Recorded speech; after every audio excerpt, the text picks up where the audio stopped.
Hey there, Trish with Upcycled Stuff. Today I'm going to show you how to take a pair of matching silverware handles, either forks or spoons, and turn them into earrings, such as these ones or even these ones here. When you're in the jewelry studio, there's only two tools that you're going to need, but we will need to go out to the workshop for a little while, and there are quite a few other tools that you'll need. So if you want to gather up your supplies inside first, you'll need a needle nose plier and just a pair of matching ear wires. Out in the workshop, the things that you're going to need to make your spoon handle earrings are, of course, a pair of matching spoons with a handle design that you like. Mine are pretty plain, but I like them. You'll need a couple of clamps to keep your work in place and a ledge with which to put those clamps on. So I've just screwed down an extra piece of wood to my workbench so that I have a place to clamp stuff. You'll, of course, need your Dremel, and you'll need two tools with that. You'll need the heavy-duty cutoff wheel. And this is what when you buy a bunch of them, that's what the container looks like. And then you'll need a grinding stone, and you want to get the ones that are good for grinding on metal, not wood. And of course you'll need your tool for your Dremel to change the bits. No questions asked, you must wear your safety glasses. I am not someone who does safety very well, but I always wear my safety glasses when I'm using my Dremel. It works at a really high rate of speed, even this inexpensive brand, and I've had like my sanding discs have broken and pieces have gone flying. The metal just goes everywhere, especially when you're grinding. So wear your safety glasses. No one's going to be watching you. It doesn't matter if you look like a dork, just wear them. And then for drilling a hole for your ear wires, you'll need a drill and a very small bit. Let me just say a word or two about drill bits, because I've had some not so good luck. And these are the ones I found I like the best. I'm first of all using a 1/16 inch. That seems to be a really good size for drilling holes for ear wires and jump rings and that sort of thing. The material that I like to use that my drill bits are made out of are cobalt. Not to be confused with the brand cobalt, but the actual metal cobalt. I've used titanium in the past, and it's worked on a lot of stuff, and it's done a good job. But on some of the stainless steel, some of the more high quality silverware, it just doesn't want to drill through, and it'll just drill and drill and drill and make a dent and not a hole in the metal. So this cobalt will do a much better job. The other thing I want to point out is these ones have a pilot point on them, so when you put your drill bit down on your piece, a lot of them, if it doesn't have that pilot point, the drill bit will slip and slide because there's sort of natural curves in the handles of your stainless steel, and it's really hard to stay on center. So those are my two pieces of advice about getting bits. Make sure it's made of cobalt, and do your best to get one that has a pilot point on it, so it'll get the point started and keep your drill bit in place in the center. And it doesn't always work, but it works most of the time. Okay, for these earrings, just to make sure that they turn out the same size on each side, I'm going to go ahead and just line them up perfectly on top of each other, and then I'm going to mark with my Sharpie along the edge where I want to cut. And I try to look for, now this is kind of long, but I look for a place where the jewelry starts to taper. If you cut it off here, it's going to look really funky when you put your ear wire on to have this long flat piece exposed. So you could make them shorter, you could, add some beads or something to make it look, not look so funky. But I'm just going to go, for the sake of ease, I'm going to go ahead and go long. Now, obviously, the smallest part is up here, but that's just too long. So I'm just looking for a place where it looks like a natural place to cut. So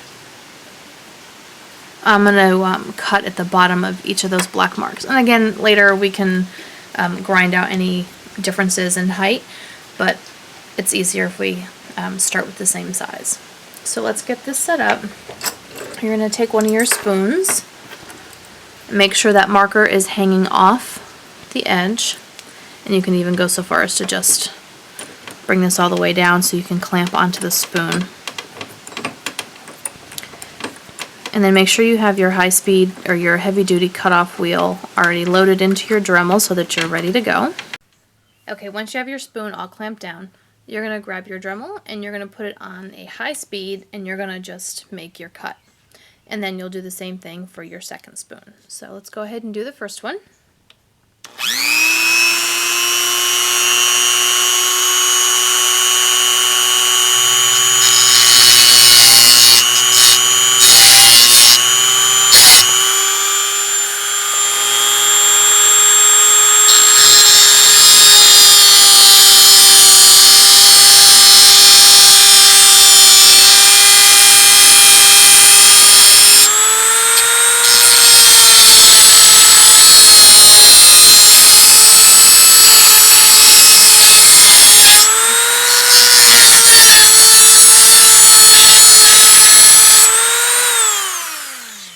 Pull that one off.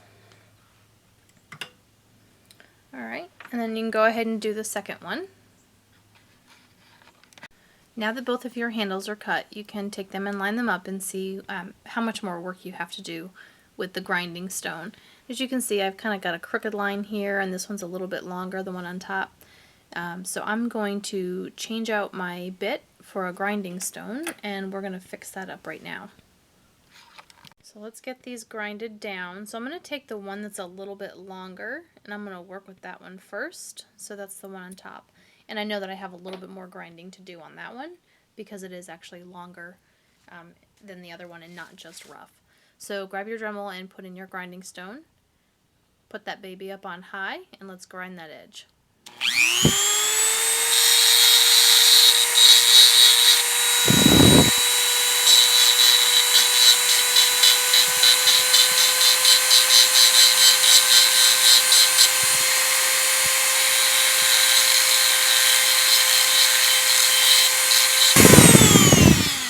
Okay, now that the edge is smooth, I'm just going to compare it to my other one to make sure I haven't, gone too small.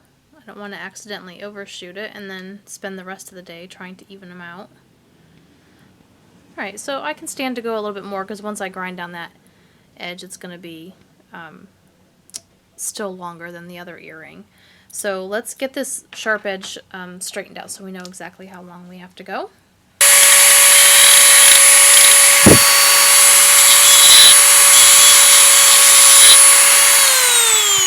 Okay, now this is starting to get warm now, so if you have a lot of grinding to do, you might want to put it into a clamp so that you can work a little bit better. I'm going to work a little more on both of these to get them to the right size, and I'm also going to concentrate a little bit more on the corners to help round those out a little bit, just so that it doesn't look like we took a saw and hacked off the bottom of a spoon, which is precisely what we did, but we'd like it to look a little bit more finished. So I'm going to work a little more on these off camera, and then we'll come back and drill our holes. And now I have two earrings that are the same size. They're rounded on the corners and nice and smooth at the top. I will let you know that I did take my grinding stone and run it along the edges of each piece, simply because when you're grinding this and trying to round out the corners, you end up with sort of a two-tone effect, and I don't like the way it looks. It just looks sloppy. So I went all the way around to give it that same finished look. Okay, so here, these handles are not going to be easy to drill dead center by eye. So I'm going to try to mark center here. I still eyeball it, but it's easier than trying to do it when you're trying to drill. So I'm going to mark my center there and my center there.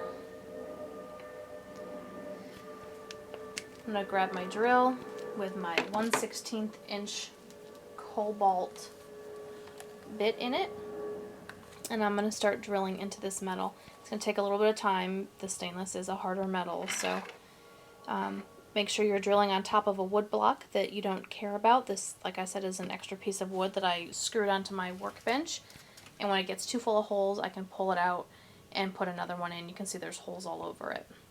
So let's get going. Right on top of that dot, we'll start off on a slow speed just to get that pilot point in, and then I'll speed up to fast. And see, sometimes it still does slide, so you want to pay attention to that. And so you're gonna apply quite a bit of pressure, but not so much that you break your bit, to try to keep this in place till you get that hole started.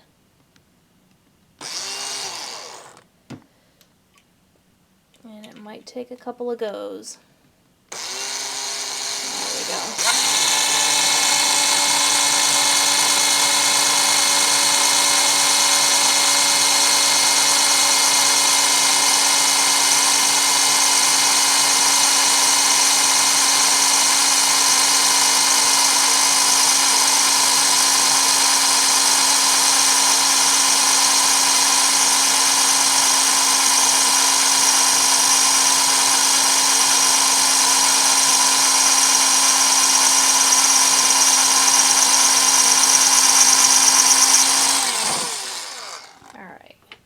See, it always turns out that I think I'm center, and then when I'm done drilling, I'm crooked. It's alright. We'll make it work. Okay, so just a word of caution before you go any further. All of these little tiny metal shards are really very painful when you get them in your skin. And I don't care how well you think you cleaned up, you'll come out 3 weeks after you've done this project, and you'll get a metal sliver in your hand. So let me show you what I do to help minimize that. I have this silly little like dollar store magnetic. It's got this extending arm on it and the end is magnetic. Now this doesn't work with sterling silver because sterling silver is not magnetic at all, but the stainless steel is. So I take this, I stick the head in a Ziploc baggie inside out, and then I run it over all my metal pieces so that I have my metal there. And then when the head gets all full of metal pieces, I can simply turn the bag right side in. That didn't quite work. And then try to do things on camera. So what should happen was that bag should have turned right side in, and then it would trap all of my little metal pieces down inside the bag. And then I get those into one corner, and I put the metal piece in the other corner, and I just keep picking up metal as I need to. So just keep that in mind. Okay, let's go ahead and drill our next hole. Okay, so all that's left to do now is to attach these ear wires. So just grab your ear wire and try to get the kind that have the loop on the back that opens and not one with a soldered closed loop. If you have one that's soldered closed, you'll have to add a jump ring, and then you'll have to probably add 2 jump rings because the jump ring will make your silverware pieces turn sideways and you won't be able to see them in your ears. So from here, just open this up with your needle nose pliers. Slip your piece of silverware on and then close it up so that you have an earring that looks something like that. And then just do your second one.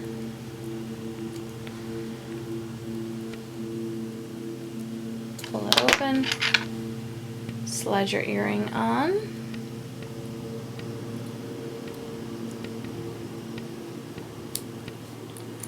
and then close. You want to make sure you get it on the right way. That's on backwards. And now that you have both of them done, they're ready to wear. I have to admit the holes are a little bit more off-center than I actually like them. So I'll probably end up taking these ear wires off and doing a little bit of wire wrapping around the top of the silverware. That'll help disguise how off-center it is, and I can make my own loop and center it more on the back rather than having a hole off to the side.